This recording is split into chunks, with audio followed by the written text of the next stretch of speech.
Dan na siya sa harap. I'm happy. Happy, happy, happy. Happy wife.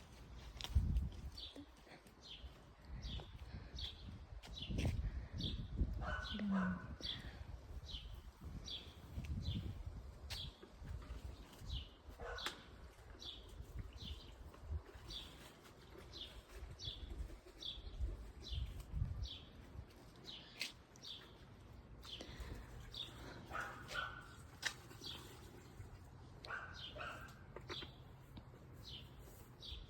Tapos na sa wakas, tinatanggal na niya lahat yung mga scaffolding dyan.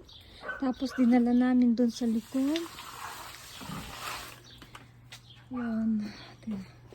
Dinala namin lahat sa likod yung mga scaffolding. And then, ito susunod niyang gawin bukas.